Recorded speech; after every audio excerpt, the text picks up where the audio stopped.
Bonjour tout le monde, bienvenue à vous dans cette nouvelle vidéo et dans cette nouvelle année spéciale 2026. Je vous souhaite déjà une bonne année et dans cette vidéo on va parler de toute ma recherche de la couverte au niveau de l'émail. Il va y avoir mon rendu de devoir de spécial décembre et il y aura aussi l'épreuve EP1A qui est une épreuve de dessin.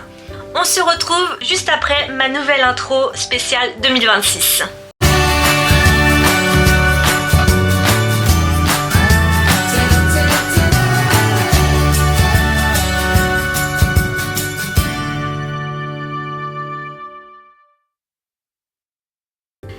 Les fêtes sont terminées et du coup j'ai changé mon décor, je vous le montrerai juste un petit peu plus tard. Mais là on est dans une ambiance de montagne, de neige et il y a un petit chalet un petit peu plus bas. Voilà, donc ça y est, on commence l'année avec plein de nouvelles choses. On va commencer tout de suite avec le pot à lactofermentation, voilà, que j'ai fait, hop. Donc je vous montre le tournage du pot, mais pas Si, j'ai fait aussi le haut, mais j'ai pas fait le bouton. Donc voilà, et puis je l'ai dessiné dessus. Ça a été un petit peu ma trame de décembre, de faire plein de dessins, de gravures sur mes pièces. Donc là il y a un papillon, et ici il y a différentes fleurs. Donc voilà mon petit pot à lactofermentation, il est trop mignon, je l'aime trop. Je vous laisse avec le tournage du pot.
On va passer à tout ce qui est l'émail. Donc je vous ai filmé quelques rushs cette semaine concernant l'émail. Donc j'ai commencé à faire toute la recherche sur Glazy. Donc Glazy, c'est un site où vous pouvez aller rechercher votre émail. Donc comment ça se passe, c'est qu'on nous a donné un lien pour avoir la couverte. Donc c'est un lien cliquable et dessus vous avez exactement où se trouve dans la courbe où est le point de la couverte du bol, et il fallait qu'on trouve 4 autres points autour de ce point pour avoir une recherche de couverte.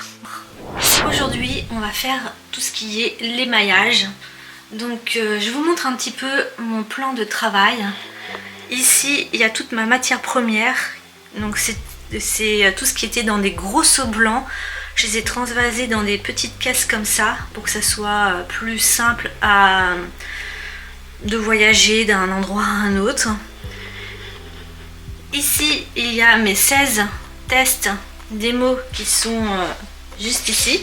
Ils sont tous numérotés. Et dedans et dessus, là, j'ai mis que c'était la couverte.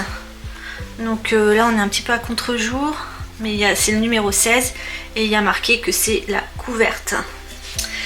Donc voilà, là il y a 1, 2, 3, 4, 5, 6, 7, 8, 9, 10, 11, 12, 13, 14, 15, 16. Donc les 16 tests. Ensuite, ici j'ai mon gobelet A, mon gobelet B, mon gobelet intermédiaire. C'est là-dedans que je vais mettre la poudre et que je vais transvaser ensuite dans les autres pots. Le gobelet C et le gobelet D. Alors, j'ai aussi une balance de précision. Voilà, une petite balance de précision très importante. Bon, ça c'était mon crayon pour noter dessus, mais c'est fait. J'ai une seringue pour pouvoir après transvaser des gobelets ici dedans. Voilà. Une petite cuillère pour prendre tout ce qui est la petite poudre et à mettre dans les gobelets. Un petit stylo pour noter là où j'en suis. Des petites touillettes en bois.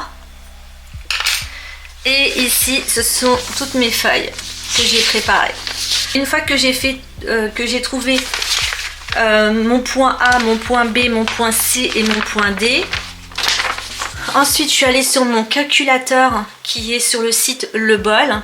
Et tout ce qui est les couleurs, ça correspond.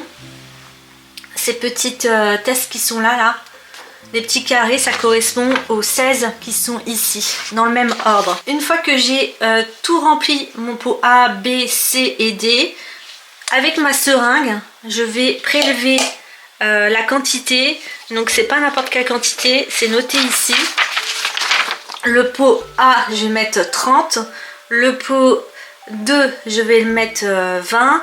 Et le pot 3, je vais mettre 10. Et avec le pot B, donc ce qui sera dans ce contenant là, le pot B, je vais mettre 30, 20 et 10 aussi. J'ai oublié une petite bassine d'eau pour rincer mon outil à chaque fois. Et j'ai pris aussi un petit mousseur à lait qui va me servir à mélanger à l'intérieur de chaque petite fiole.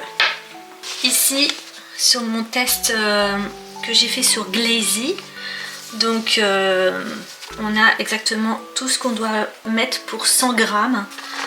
Et une fois que j'ai mis mon test A, B, C et D, voilà, une fois que j'ai mis mes points, je suis allée sur le calculateur du bol et j'ai rentré mon point A, mon point B, mon point C et mon point D. Et en fonction de comment c'est répertorié,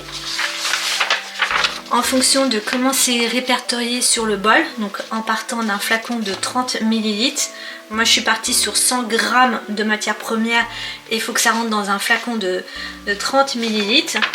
Du coup, le calculateur du bol m'a donné exactement les intermédiaires entre le A, B, C et D, puisque ça c'était les points que je connaissais, mais ça c'était les points que je ne connaissais pas. En fait, donc je connaissais les extrémités des matières, mais je ne savais pas trop ce qu'il fallait mettre entre le A et le B et le A et le C, bon bref quoi, à l'intérieur.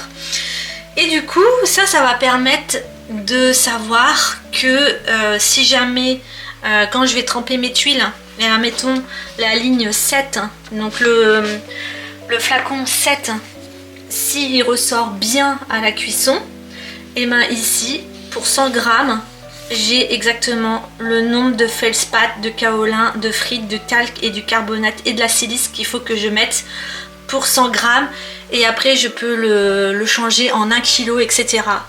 Donc d'où l'intérêt de ces petits tests. Donc j'avais très peur de me lancer dans ce projet, de faire ça. Donc je vais le faire avec vous. Pas tout en entier parce que c'est super long. mais je vais montrer au moins je vais au moins montrer la première ligne. Donc je vais vous montrer la première ligne. Donc ces feuilles là, en gros ces feuilles là j'en ai plus besoin puisque je les ai ici tout synthétisé. Donc ça je vais les mettre de côté. Donc on a le pot A, B, C et D. On prend toujours le pot intermédiaire et ici, tout ce qui est ici, voilà, tous ces petits pots qui sont là, je les ai mis dans le même ordre que ma feuille qui est ici. Donc ça correspond bien à ce qui est marqué ici, et à chaque fois que j'aurai fait, que j'aurai mis de la matière dans ce pot intermédiaire, je vais pouvoir rayer au fur et à mesure ma ligne, comme ça je sais où j'en suis. Il ne faut pas être déconcentré, donc si vous avez des enfants, mettez-les ailleurs. Si vous avez un mari, mettez-les ailleurs. Des animaux, mettez-les ailleurs. Voilà. Et à ça aussi, c'est que j'ai pas mis mes gants. Donc c'est des gants que je m'en suis servi hier. Je vais les réutiliser. Alors c'est ultra volatile. Et là je suis dans la cuisine, donc c'est pas une très bonne idée. C'est juste pour le temps de la vidéo. Mais bien sûr plus tard je ne ferai pas ça dans la cuisine parce que imaginez-vous que tout ça c'est volatile, donc c'est pas très bien de mettre ça à côté de la cuisine. Et alors ça tombe de partout.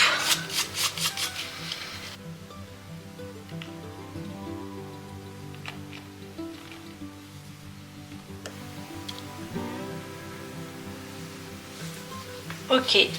Alors ici 32 grammes 59 dans le A. Donc une fois que c'est fait, je mets que là c'est check. Maintenant je vais aller dans le B. Donc là ça c'est le A. Maintenant je vais dans le B. Et cette fois-ci je vais mettre 26 grammes 67. Là c'est le B. On va faire le C, donc on check. Le B c'est fait. Le C c'est 38, 21.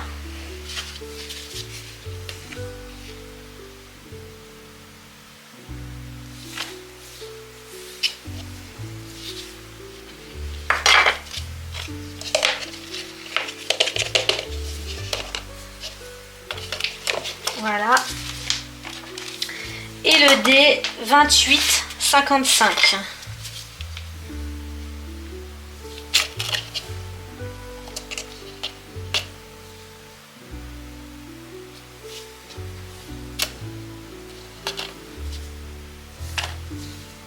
Voilà.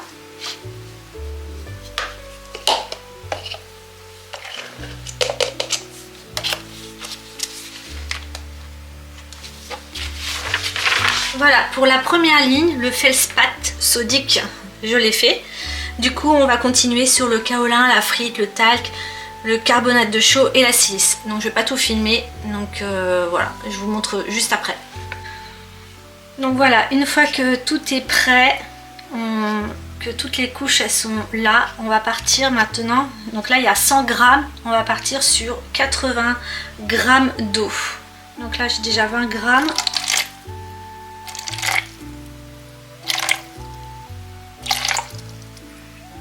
Je prends toujours mon pot intermédiaire si jamais il y a un souci, je peux retirer. Voilà, je suis à 80 grammes 27 d'eau. Donc c'est bon, je vais pouvoir mettre ça dans le pot A.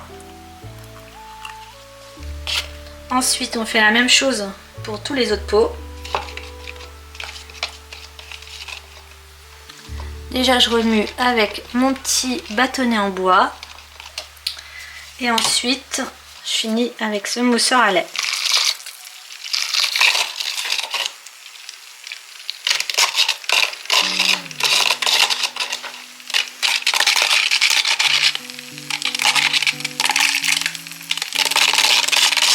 Là, on peut tamiser avant de mettre dans les flacons, ce qui est conseillé de tamiser sa mixture.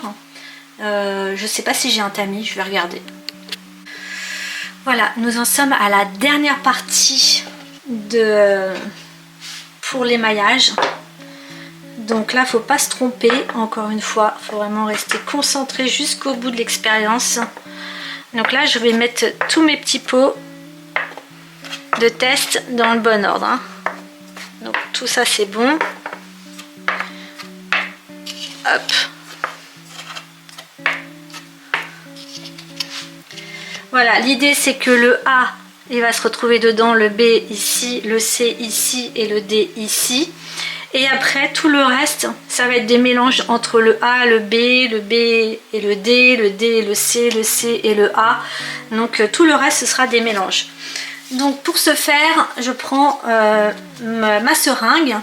Et ici, ils disent que le A, il y a 30 ml. Donc là, on va prélever 30 ml qu'on va mettre dans le pot A.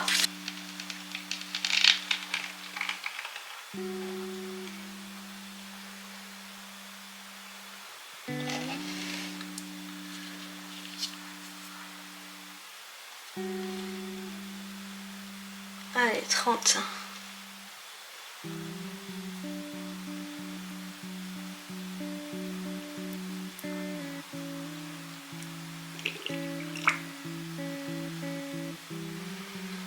Ok. Le 1, il est fait. Je le ferme tout de suite. Maintenant, là, on va mettre 20. On va faire tous les A. Comme ça, après, on est tranquille et on fera les B après.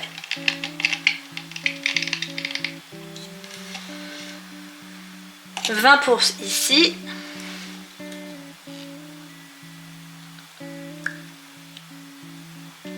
Ok. Je le ferme. Je vais continuer tous les A, les B, les C et les D. Donc en me basant sur cette feuille là qui est vraiment voilà, je me base sur les couleurs bleues et après je ferai la couleur verte, donc c'est la fiole B, et après je ferai le rouge qui sera le C, et après je ferai le D qui sera en jaune. Donc je vous retrouve juste après. J'ai enfin fini. Alors, verdict, il faut vraiment être concentré sur ce que... faut pas faire un jour où vous êtes fatigué. Parce qu'à un moment donné, quand j'étais au niveau du dé, au lieu de prélever dans le bocal du dé, j'étais en train de prélever dans la fiole. Donc je me suis dit, oula Virginie, reste concentrée, n'importe quoi. Donc là, j'ai bien toutes mes préparations. Et pour aujourd'hui, je vais m'arrêter là parce qu'on est le 31 et que faut se préparer pour le réveillon. Donc voilà pour toutes les petites fioles. Donc je suis super contente d'avoir fait ça. C'était, je sais pas, j'avais plein de blocages. J'avais plein de blocages par rapport à ça. Donc je suis contente de l'avoir fait. Donc là, il s'agit de la couverte. Donc c'est la tout premier test démo avec Sarah, c'est sur la couverte. Normalement ce mois-ci on aurait dû faire le blanc aussi, donc je suis un petit peu en retard, mais de l'avoir fait déjà une première fois, ça va, au final ça va. Et là au niveau des gobelets, vous voyez, il reste plus rien parce que les extrémités, j'ai fini par remplir un petit peu plus, c'est à dire au lieu d'avoir 30, j'ai mis 40. De toute façon c'est juste du trempage sur une tuile, ça voilà, du coup j'ai récupéré toute la matière et tout est dedans. Ce qu'il va falloir que je fasse, c'est un petit mixeur dans chaque, parce que là je les ai juste mis les uns au-dessus des autres au niveau de... J'ai mis par exemple si on prend celui-là 6,7, 13, 3 et 7, je les ai juste mis les couches les unes sur les autres, mais j'ai pas mixé. Voilà à quoi ça ressemble pour le moment. Donc les tessons, ils sont prêts et maintenant j'ai plus qu'à les tremper 3 secondes dans chacun des pots. Je vais passer un petit coup de mixeur dans chacun des petits pots pour bien mélanger l'émail, puisqu'il y a eu des mélanges entre le A, le B, le C et le D et que je les avais pas encore mélangés. Maintenant je mélange tout. 3 secondes et ensuite on va tout mettre au four et j'ai trop hâte de voir le résultat. Donc là tout simplement il n'y a pas eu de mélange, mais on voit que l'eau est remontée à la surface. Du coup ce qui est bien pratique, c'est que le mousseur à lait il est pile poil adapté. Voilà. Je vais trouver un petit récipient pour le mettre. Prends mon petit tesson et on trempe. 1, 2, 3.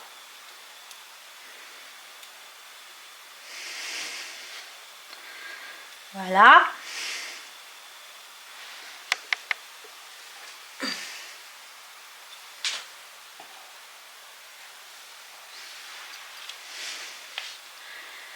Un, deux, trois.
Là vous avez vu, j'ai tout fait. Il y en a certains qui coulent, donc tout ce qui coule je vais gratter pour pas que ça coule sur les plaques, et je mettrai une petite protection. Donc tous ne coulent pas, il y a le 16, le 13, le 9, le 9,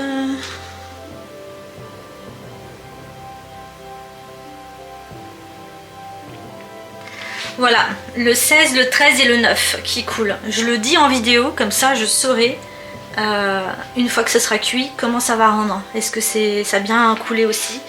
Il y a le 5 aussi qui coule un tout petit peu. Donc je vais gratter tout ce qui a la coulure, comme ça on évite le massacre dans le four. Et ensuite je passe au four et j'ai trop hâte de voir le résultat. Depuis le temps que je vous en parle de ces tessons et de ces recherches. Donc là c'est pour le côté transparent, un côté transparent sur les... enfin une couverte on va dire blanche sur tout ce qui est alimentaire. Et après la prochaine fois ce sera du blanc qu'on va faire. Donc je vous montrerai pas tout le processus, comment on remplit les fioles, je vous montrerai le résultat final. On va dire cette vidéo ce sera la vidéo référente, et si jamais il y a des questions, ben, je referai peut-être une vidéo plus concrète. Mais déjà vous avez un bon visu, moi ça m'aurait grave aidé si j'avais vu une vidéo comme ça. Mais en tout cas on passe à la suite. Du coup sur Glazy il m'a conseillé d'être en cône 7 pour ma couverte. J'ai fait ma courbe de cuisson hier, donc j'ai plus qu'à rentrer ça dans le four, puisque maintenant c'est pas la même courbe de cuisson que celle de l'émail, que c'est pas la même courbe de cuisson que celle du biscuit.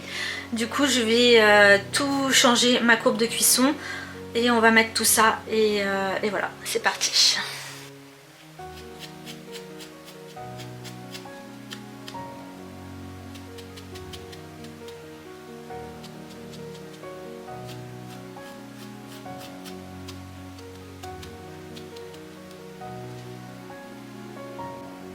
Bon, ça y est, j'ai mis tous mes tessons dedans et je vais vous montrer aussi, j'ai mis des cônes pyrométriques avec la lampe de poche. Voilà, j'ai mis des cônes pyrométriques au milieu. On voit les petits cônes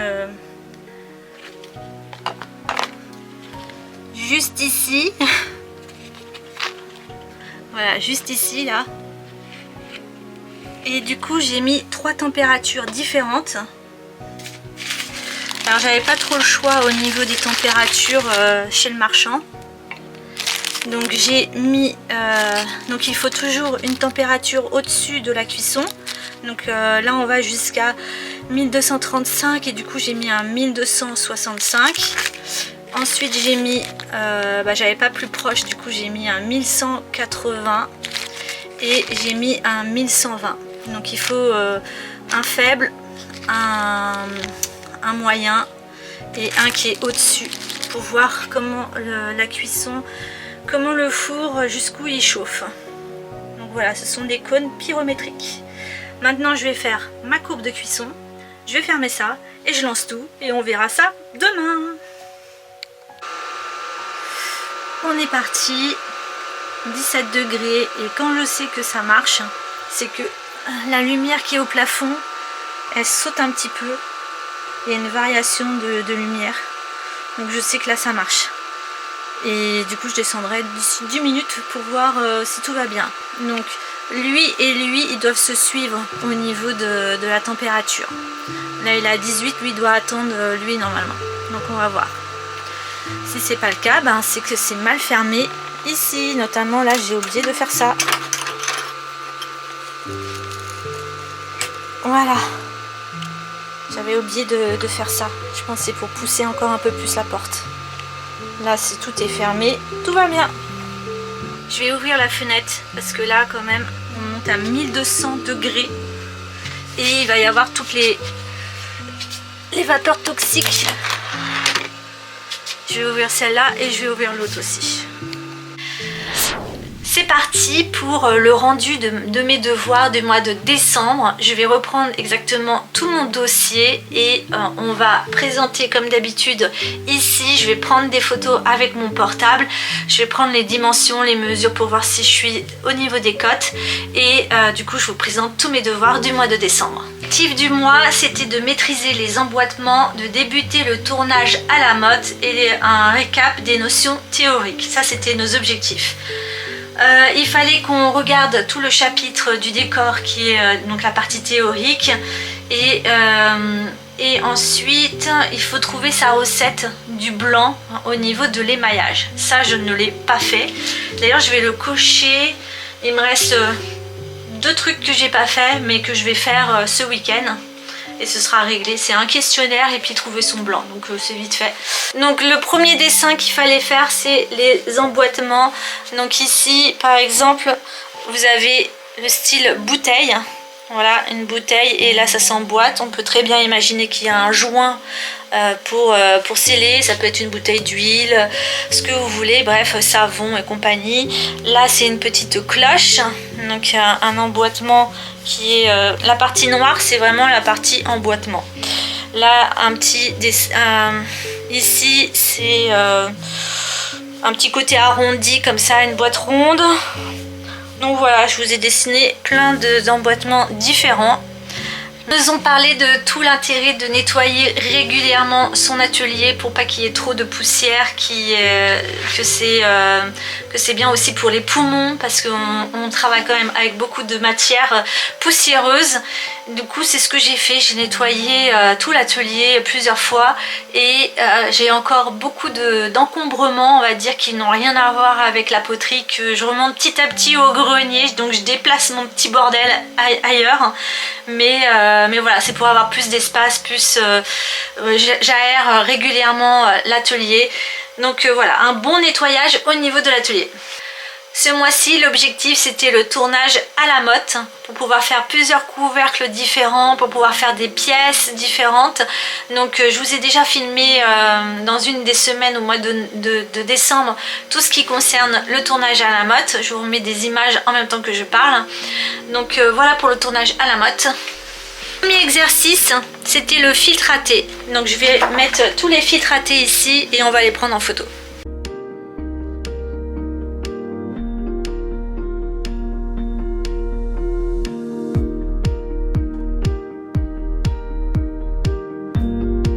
Donc voilà pour les filtres à thé. Donc il fallait faire un tournage quantitatif et le plus rapidement possible. Donc c'était un challenge top chrono et du coup c'était sur les filtres AT. Je vais prendre différentes photos.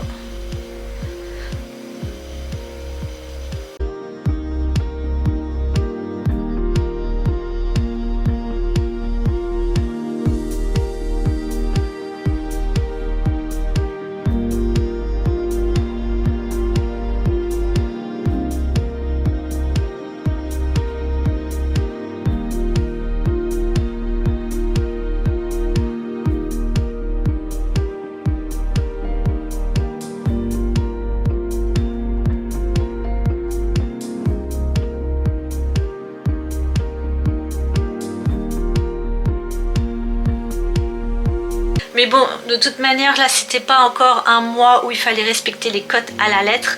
Mais le mois prochain, ça va l'être, je pense. Donc, on va essayer de s'améliorer encore. Mais faut que je me dise que je perds au moins 5 mm. Donc je perds 5 mm au séchage. Il faut vraiment que j'augmente de 5 mm pour être vraiment bien. On va faire ça. Alors pour le deuxième exercice, il fallait faire du coup les petites boîtes d'emboîtement. Il fallait en faire 2.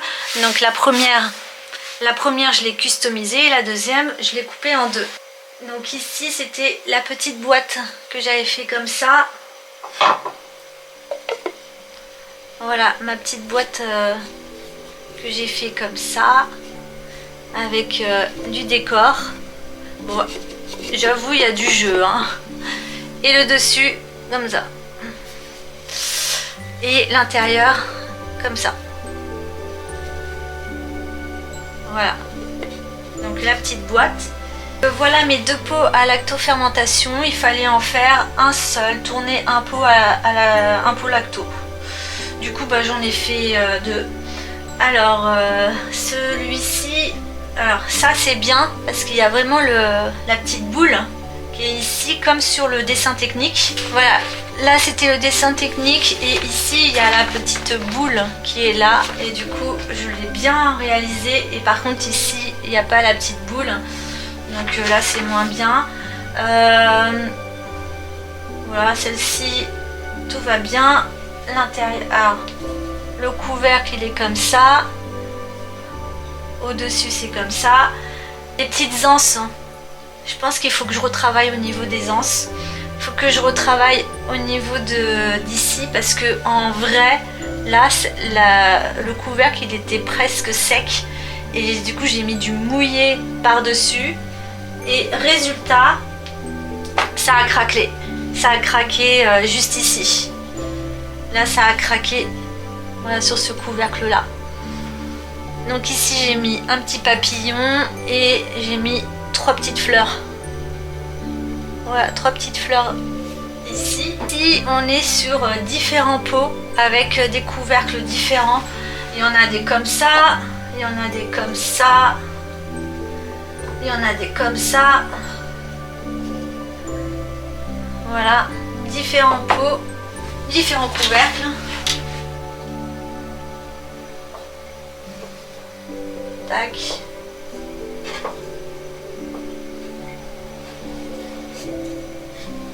Voilà.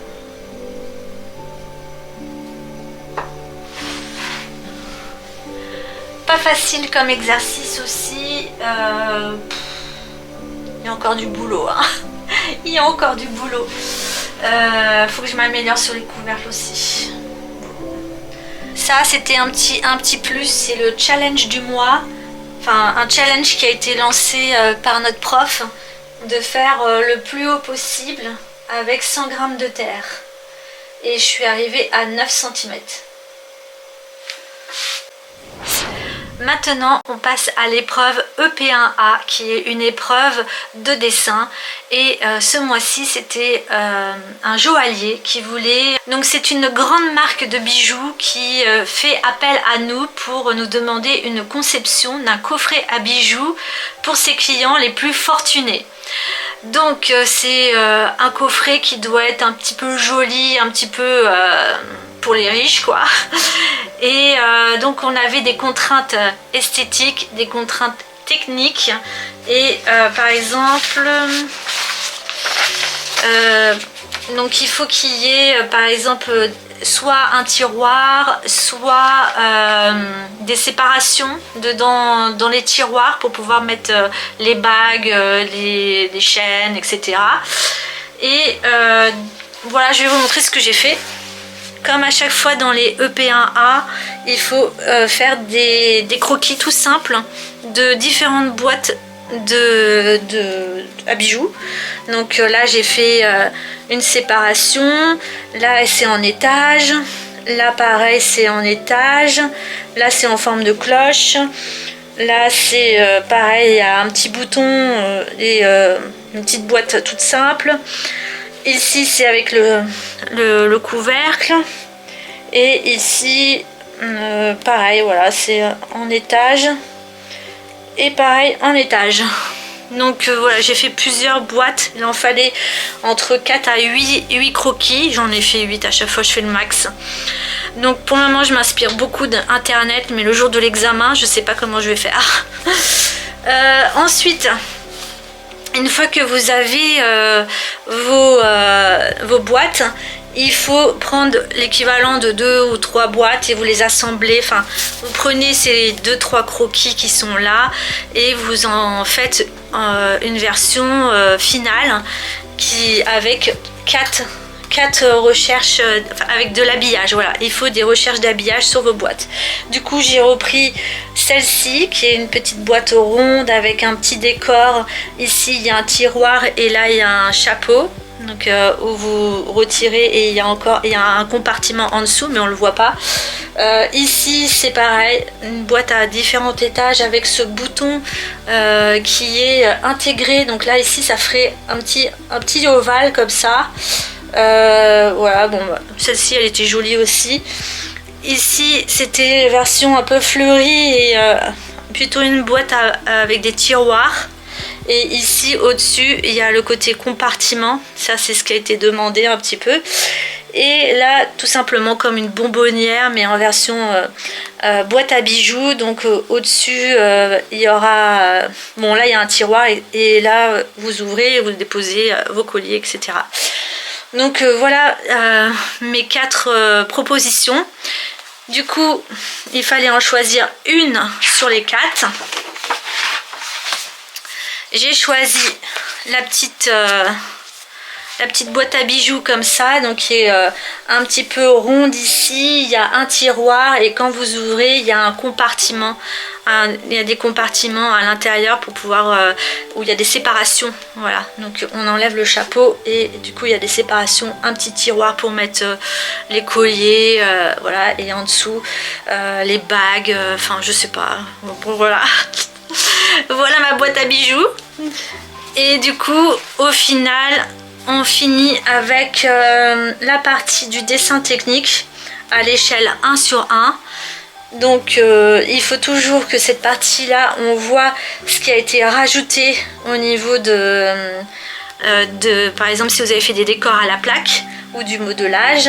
Là par exemple le bouton il a été rajouté, et ici on voit bien le côté tiroir. Ça a été difficile. Il faut s'imaginer que là il faut qu'il y ait un support pour que le tiroir il puisse être dedans, qu'il puisse glisser, voilà. Là il y a le bouton qui est rapporté ici, donc là ici c'est fermé, et donc là voilà, ici c'est fermé, et du coup j'ai fait une petite séparation pour qu'il y ait cette partie là où on peut mettre quelque chose et après à l'extérieur autre chose. Voilà, ça peut être des colliers ou des bracelets, puis à l'intérieur des bagues, j'en sais rien. Bon voilà mon dessin, j'ai galéré, j'ai passé la matinée à faire ça. Donc et oui, et ici aussi il y a une petite séparation tout en bas. Donc il faut imaginer qu'il y a 2 séparations. Comme ça là, on peut mettre des bijoux, et à l'extérieur du trait là on peut remettre des bijoux. Voilà. Pour finir cette vidéo, je vais vous montrer du coup les tessons qui aura lieu demain, puisque aujourd'hui je vous ai montré tous mes devoirs et c'est en train de cuire, et du coup je vous montre les tessons en fin de vidéo pour qu'on voit un peu comment ça se passe et j'ai trop hâte. Donc on se retrouve demain pour la toute dernière partie qui est la découverte de mes tessons, de l'émaillage. Est-ce que j'ai bien fait tout ce qu'il faut? On verra ça demain. J'espère que ça va pas trop couler dans le four. Bon voilà, j'ai sorti tous mes tessons du four et j'ai fait une connerie. La première, c'est que cette terre est cuite jusqu'à 1100, je sais plus combien, et je suis allée dans les 1200. Donc du coup toute la terre marron, ben, c'est brûlé. Du coup c'est pas, on peut pas voir vraiment ce que ça donne dessus. Il faut que je recommence toute la terre marron avec une courbe de cuisson adaptée. Pour celui-ci, je suis pas convaincue non plus. Je vois plein de petits trous. Celui-ci me paraît bien. Celui-ci me paraît bien. Je vois pas de trous.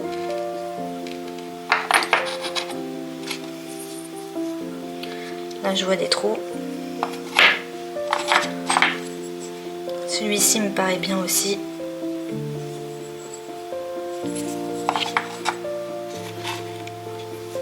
Là, on voit un gros trou.